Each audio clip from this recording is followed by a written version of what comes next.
Assalamualaikum warahmatullahi wabarakatuh. Salam olahraga, salam sehat, salam sukses bersama. Oke teman-teman, saya mengajak dan menghimbau kepada teman-teman semua, apabila video ini lewat dari beranda teman-teman, tolong bantu di subscribe, karena subscribe itu gratis.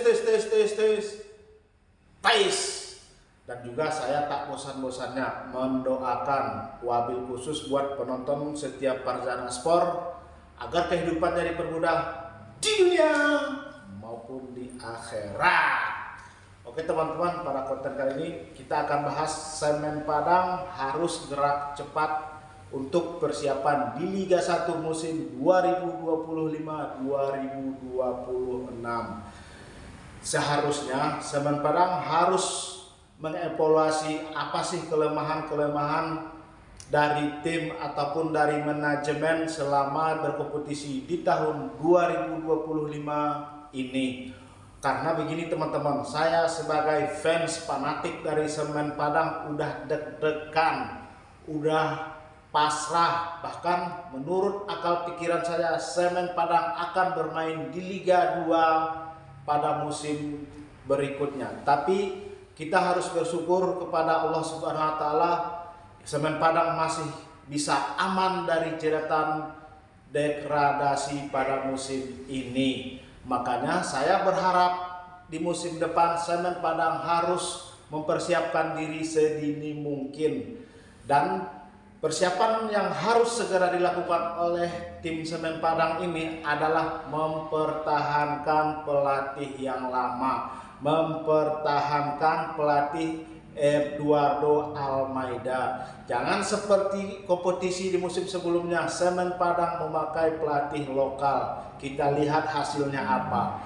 Di putaran pertama Semen Padang langsung nancep di zona degradasi. Makanya tahun ini Semen Padang tidak boleh lagi melakukan eksperimen dengan pelatih lokal. Karena menurut saya salah satu faktor keberhasilan Semen Padang bertahan di Liga 1 pada musim ini adalah faktor pelatih Eduardo Almeida. Makanya manajemen Semen Padang harus segera melakukan perpanjangan kontrak ataupun mengamankan pelatih Eduardo Almeida ini. Dan juga langkah yang kedua yang harus dilakukan oleh Semen Padang adalah mencari pemain belakang, baik pemain lokal maupun pemain dari luar negeri ataupun pemain dari luar. Ini juga selama ini salah satu kelemahan dari Semen Padang adalah pemain belakangnya. Andai kata Semen Padang ingin merekrut pemain belakang, maka rekrutlah pemain belakang yang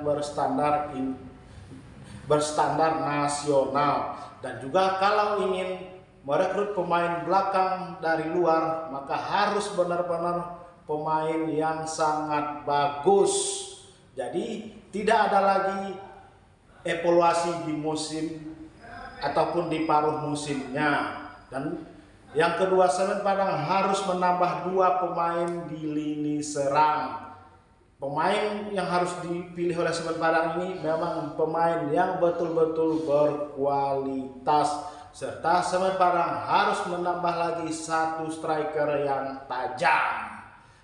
Makanya saya berharap manajemen Semen Padang harus segera gerak cepat, harus betul-betul berbenah dengan serius, biar pada musim depan Semen Padang tidak lagi terseok-seok di zona degradasi. Dan semoga saja di musim ini Semen Padang lebih tune in, lebih gacor, minimal harus bisa di papan tengah. Inilah dia masukan buat manajemen dari Semen Padang. Dan juga wabil khusus saya sangat salut kepada Pak Andre Rosiadi yang mendukung dari dalam hati untuk Semen Padang. Hidup Pak Andre, hidup manajemen Semen Padang, hidup pemain Semen Padang. Demikianlah konten pada kali ini. Semoga apa? Semen Padang lebih bagus, Semen Padang lebih gacor, Semen Padang bisa juara Liga 1 pada musim depan. Demikianlah konten kali ini. Wassalamualaikum warahmatullahi wabarakatuh.